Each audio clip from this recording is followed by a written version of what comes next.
Moi, je m'appelle Jesus Tonedon Christophe. Je suis un économiste gestionnaire de formation. Je suis un administrateur en gestion des projets et développement local. L'un n'échappe à son destin. Après ma maîtrise en sciences de gestion, j'ai fait 10 ans à la FESECAM Bénin. Et lors de ma fonction, que j'ai découvert chez une dame l'élevage de porc. Et après mes entretiens, elle m'a donné le goût. C'est lors de ma transition de la FESECAM Bénin à la fonction publique. C'était en 2011-2012. C'est en cette période que j'ai commencé l'élevage du porc. J'ai divisé ma maison là où je vivais en deux. Et j'ai fait 8 enclos. Au démarrage, j'ai pris 9 porcelets que j'ai commencé par élever, et au fil des temps, j'ai vendu d'autres qui ne sont pas de bonne race et j'ai mis les autres dans le circuit de reproduction. L'élevage de porc a des hauts et des bas. Mais dans l'ensemble, si je dois faire un bilan, le bilan est positif. Bon, un jeune qui doit démarrer l'élevage du porc, tout d'abord, il doit démarrer par un courage pour braver tout ce qui va arriver. Parce que le démarrage ne sera pas facile. Pourquoi? Il faut mobiliser au départ un peu de sous. Parce que l'élevage de porc, il faut d'abord maîtriser l'eau. Il faut maîtriser l'eau. Il faut des enclos solides. Des enclos solides. On ne lésine pas sur les moyens, sur ce plan-là. Et pour commencer, il ne peut pas commencer tout de suite naisseur. Si j'étais un jeune, si je dois recommencer aujourd'hui, je dois commencer par engraisseur. Qu'est-ce que ça veut dire? J'achète des porcelets de 20 kg chez des gens qui ont fait la reproduction, mais qui n'ont pas les moyens d'amener tous ces bêtes-là à 60-80 kg. Moi, je les achète et je les engraisse déjà à 5 mois. Si j'ai une bonne ration alimentaire pour les porcs de 20 kg, déjà à 5 mois, je peux les amener à 80 kg. Ça me suffit pour vendre et avoir un peu de marge, commencer petit à petit, et après, je vais me lancer dans les naisseurs. Au démarrage, je ne conseille pas à un jeune de commencer par naisseur, parce que quand tu prends un porcelet, un jeune porcelet, il faut attendre 8e mois pour mettre cette bête-là dans le circuit de reproduction. Et une bête accouplée aujourd'hui doit faire 3 mois, 3 semaines et 3 jours avant de mettre bas. Il faut attendre 7 semaines pour faire le sevrage. Après ça, il faut attendre que la bête ait 20 kg, ça veut dire que c'est après 1 mois et demi, pour l'amener vraiment à l'engraissement. L'engraissement, si tu as une bonne ration alimentaire, ça doit faire 4 à 5 mois encore avant de pouvoir vendre. Il faut calculer le temps d'acquisition de la bête, le temps de l'amener à 8 mois. Si tu commences par là, tu seras découragé. Parce que ça va faire un long moment, toi tu n'auras rien sur ta ferme. Donc je ne conseille pas ça. Il faut commencer par un engraisseur. Là, déjà à 5 mois, 3 mois, 4 mois, tu vas commencer par vendre quelque chose, commencer par avoir un peu d'argent qui va t'appuyer dans l'entretien des bêtes. Sur une ferme d'élevage de porc, la bonne nourriture est réservée aux porcelets, aux bêtes en gestation et aux bêtes allaitantes. La bonne alimentation est réservée à ces bêtes-là. Il faut une bonne dose de protéines pour amener les plus jeunes. Donc quand la bête fait sa mise bas, le début, il faut d'abord connaître le jour où tu as accouplé le porc. La truie, il faut connaître le jour où tu l'as accouplé pour savoir à quel moment cette bête-là va mettre bas. pour être là, pour suivre la naissance. Sinon, des fois, on perd beaucoup de porcelets. Parce que lors de la mise bas, d'autres truies n'arrivent pas à maîtriser, se couchent sur les porcelets. Et si tu n'es pas là, tu perds beaucoup. Quand l'étape là finit, et après 3 semaines, 3 jours du moins, 4 jours,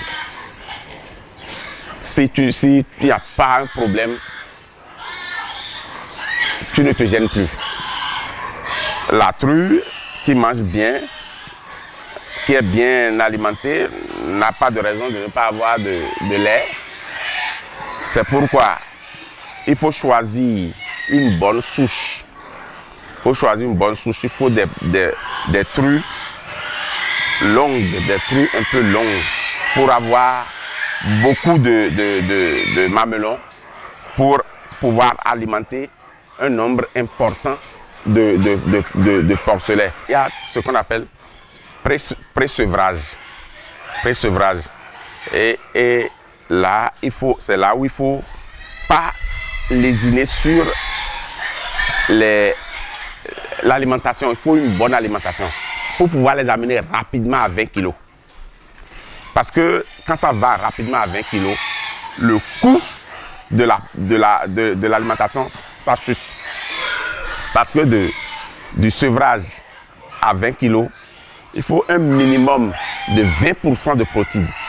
Oh, c'est cher. Protéines doit être à 20%. Il faut le tourteau palmiste qui sera à 13%. Il faut de calcium qui sera à 3%. Il faut de sel qui sera à 0,5%. À 0,5%. Bon, en fait, sur 100 kg, le sel qu'il faut, c'est 0,5 kg. C'est demi-kilogramme de sel. En dehors de ça, il faut de farine de céréales. Farine de céréales qui sera entre 60 et 70. Entre 60 et 70. Après ça, il faut de lysine. Il faut de lysine, il faut de méthionine. Lysine, pour 100, il faut 50 grammes. Méthionine, 50 grammes. Et concentré vitaminé, ça c'est 150 grammes. Donc si tu composes ça comme ça, il n'y a pas de raison pour ne pas amener ces porcelets-là à 20 kg très rapidement. Après l'étape de 20 kg, c'est l'étape de 20 à 60. L'étape de 20 à 60, là, protéine est à 6%. Protéine est à 6%. Les autres ne changent pas. Le diminutif du protéine, ça s'augmente au niveau de la farine de céréales. Après 60 kg, là, on rentre de 60 kg et plus. Là, c'est 2% de protéines. Les autres ne changent pas. C'est la farine de céréales qui s'augmente. Mais protéines, 2% qui s'augmente. Mais il y a quelque chose. Les porcelets au sevrage jusqu'à 20 kg, leur ration par porcelet, c'est 0,5 kg par jour. Par porcelet, 0,5 kg par jour. Quand on quitte là, de 20 à 30, c'est 0,70. C'est 0,70. De 30, à partir de 30, après 30, c'est 1 kg. C'est 1 kg et jusqu'à 50 kg. Après ça, c'est 2,5 kg par jour. Jusqu'à une bête qui aura 150 kg. C'est 2,5 kg de ration par jour. Si la ration est une bonne ration alimentaire.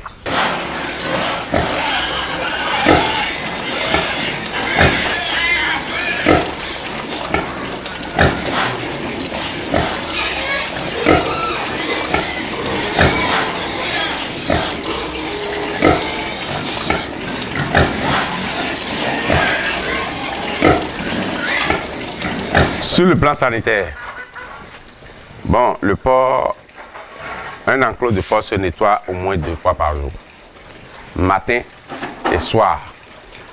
C'est la même chose. Il faut les alimenter matin et soir. Donc la ration quotidienne se divise par 2. Un au matin, un le soir. Et dans un élevage de porc, toutes chaussures n'entrent pas. Les chaussures portées sont déposées devant la clôture. Et dedans, on porte d'autres chaussures qui sont déjà dans l'enceinte. Ce sont des chaussures désinfectées. Ce sont des chaussures désinfectées.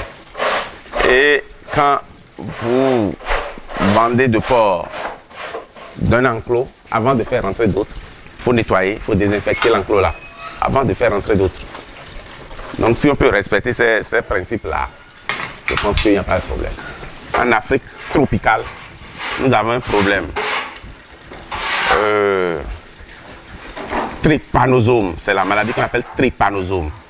Si quelqu'un commence l'élevage de porc et n'a pas des informations sur cette maladie, mais ça fait de gaffe dans l'élevage. Parce que les trus, à 2 ou bien 3 semaines de la mise bas, sont menacés par cette maladie. Donc, il faut suivre quand la ration alimentaire d'une bête gestante chute, automatiquement, il faut lui donner de trypamidium. Il faut lui donner de trypamidium. Mais quand tu donnes le trypamidium et après 3 jours, 4e jour, tu ne constates pas que la bête a repris son alimentation normale, il faut refaire. Il ne faut pas avoir peur de sa situation gestante, il ne faut pas avoir peur. Il faut lui donner encore de trypamidium injectable. Sinon, à part ça, moi, je n'ai pas eu de grand problème depuis que j'ai commencé. Quand j'avais commencé, par exemple, moi, je vendais le kilo. Je vendais le kilo du porc vif, porc en poil, je vendais ça à 1100 francs. Mais depuis la chute du Naira, qui a fait que le franc CFA est devenu une monnaie forte, le Nigeria a envahi le marché. Et ça fait que les porcs qui viennent du Nigeria, des fois, sont vendus à 800 francs le kilo. Ça a fait chuter notre marché. Dès lors, je n'ai plus dépassé 900 francs le kilo, jusqu'à présent. Donc, le marché n'est pas stable. La viande la plus consommée au monde, c'est la viande du porc. Mais au Bénin, il y a des gens qui disent qu'ils ne mangent pas le porc. Ça fait que quand tu rentres, quand tu vas à l'intérieur du pays, les producteurs de porc à l'intérieur du pays sont obligés de convoyer presque toute la production de l'intérieur vers Cotonou et Porto Novo. Du coup, ceux-là ont de la peine à développer l'élevage du porc. Parce qu'il y a un élevage, tu ne peux pas aller au marché la vendre. Parce que la consommation n'est pas grande à l'intérieur. Donc, il y a ces problèmes-là. La grande consommation est au sud. Donc, tous ceux qui produisent de la vache sont obligés d'amener ça ici.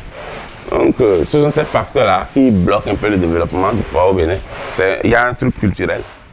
L'État béninois, depuis un certain moment, a ouvert les écoles agricoles qui forment des gens tels que l'AMS, des trucs d'Adjawere, tout ça. Mais il faut que ces écoles aient la culture de placer ces apprenants sur des fermes, qu'ils aient une formation pratique. Parce qu'une chose est d'avoir le b.a.-ba, la littérature sur l'élevage du porc. Mais l'autre chose est d'aller rester sur une ferme pendant un moment et voir de l'accouplement jusqu'à la vente. Il faut qu'ils puissent suivre une bête accouplée jusqu'à l'étape de sortie pour savoir les méandres du circuit de l'élevage du porc. Sinon, un jeune qui sort de ces écoles-là, l'installer automatiquement, il ne pourra pas gérer. je ne peux pas vous dire que je ne suis pas fier de l'investissement. D'autant plus que si je cumule ce que j'ai commencé depuis ma maison là-bas jusqu'ici, je tourne autour de 5 millions. Comme investissement, je tourne autour de 5 millions. Mais depuis que j'ai commencé, j'ai déjà eu le retour d'investissement.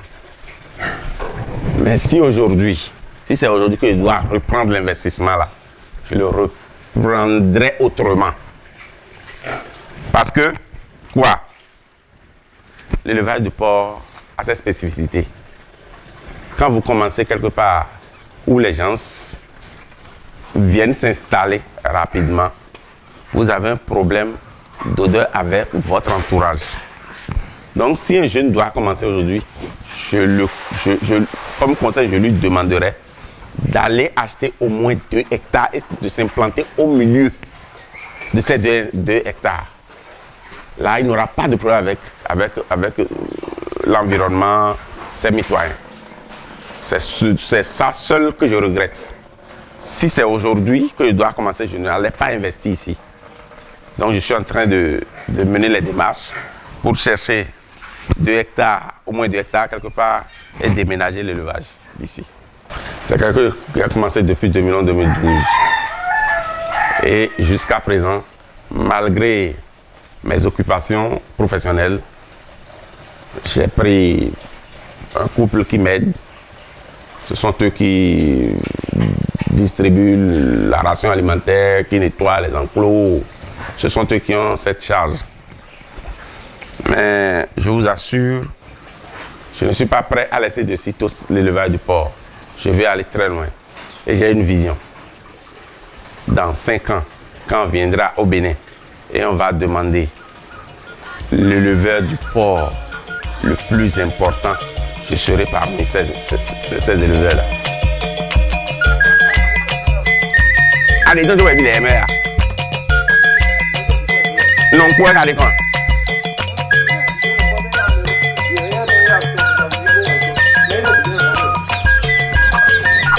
Bon, mais quand on a dit que tu as mis de l'eau, ouais. Hein, mais de l'eau, ouais. Hein? Ok.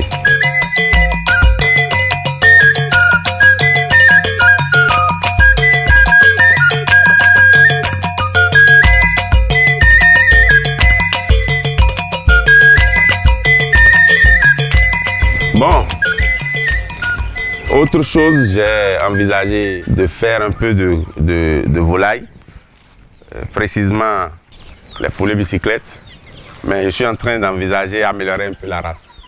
C'est pourquoi j'ai acheté ce coquelet et ces poulets Goliath qui vont monter les bicyclettes pures que j'ai là, juste pour améliorer un peu la race. En dehors de ça, j'avais fait le canard, j'en avais fait, mais j'ai laissé entre-temps. Maintenant, je suis en train de repenser. C'est pourquoi j'ai acheté ces 2 canards-là. Donc, c'est l'ânesse, c'est ça qui va annexer ce que je suis en train de faire comme éleveur de porc. Au Bénin, quand on dit agriculteur, nous avons honte. Mais quand vous voyez des agriculteurs en train de parler, vous aurez envie d'être agriculteur. C'est des gens qui sont hyper riches, ils ont de l'argent parce qu'ils travaillent. Donc je demande aux jeunes béninois de se reprendre au sérieux, d'avoir une vision. Ce n'est pas seulement, quand on a le diplôme n'est pas destiné seulement à aller rester dans les bureaux. Non, le diplôme, on a le diplôme pour avoir une connaissance, mais il faut travailler pour avoir l'argent. Donc je demande aux jeunes de se reprendre au sérieux et de travailler, ils vont trouver de l'argent. Des fois, tu me vois en cravate tout de suite. Je suis allé au boulot, mais il suffit que je revienne tout de suite pour aller sur ma ferme. Tu me vois déjà en bomba, sur déjà mon tricycle, chargé de l'alimentation des bêtes pour amener à la ferme. Les week-ends, moi je n'ai pas un administrateur que vous voyez. Hein. Les week-ends, vous voyez un éleveur pur. J'ai la passion de le faire et ça ne me dit rien. Si même je vois mes camarades les week-ends en train de prendre la bière et moi je suis sur ma mototricycle là, ça ne me dit rien. Je sais ce que je fais, je sais où je vais. Dans les autres pays, quand vous voyez un éleveur en train de parler, de dire comment il a commencé, il dit « j'ai une subvention de tel montant ». Au Bénin, il n'y a pas de subvention qui accompagne les jeunes. C'est difficile. Un jeune, moi, je dis, j'ai commencé avec 5 millions au moins. Un jeune, où est-ce qu'il va trouver 5 millions? C'est difficile. Il faut que l'État béninois organise l'insertion des jeunes dans l'entrepreneuriat. Sinon, nous allons crier, les jeunes doivent entreprendre. Et l'entrepreneuriat, mais nous n'aurons jamais le résultat. Il faut une politique d'accompagnement. Avec les réformes qui sont en cours, je crois que depuis l'arrivée de ce gouvernement, il n'y a pas eu de recrutement, les gens en parlent. Je crois que c'est pour obliger ceux qui ont fait des formations professionnelles d'entreprendre.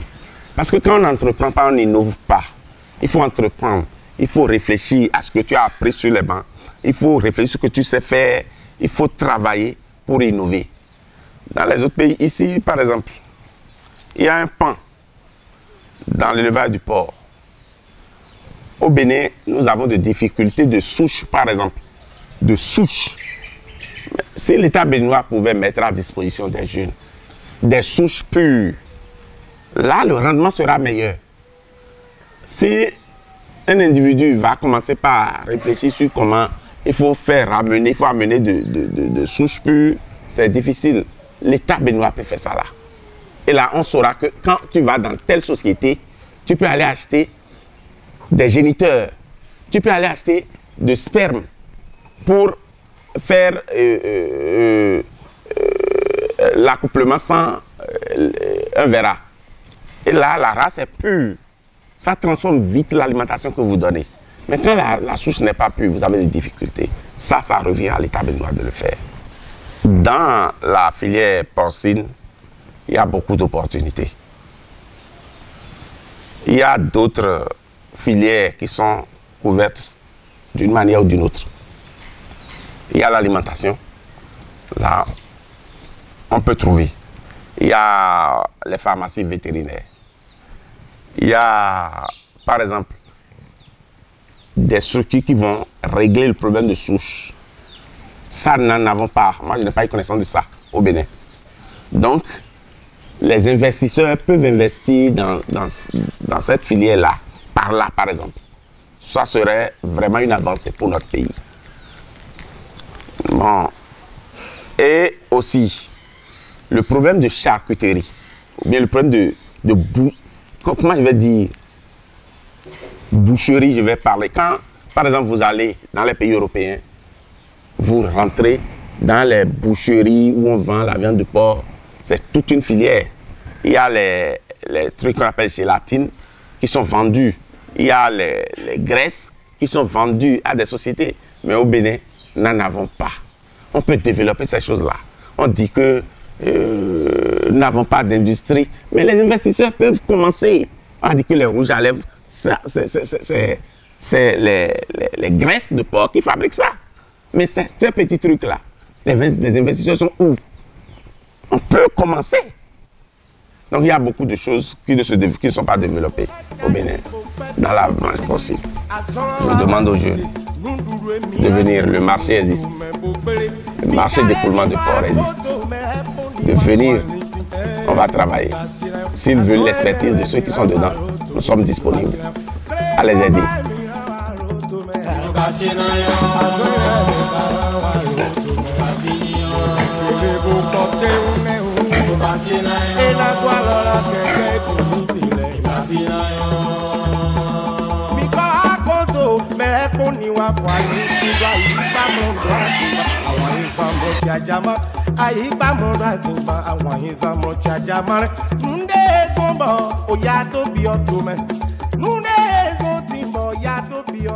Parce que Azon Martin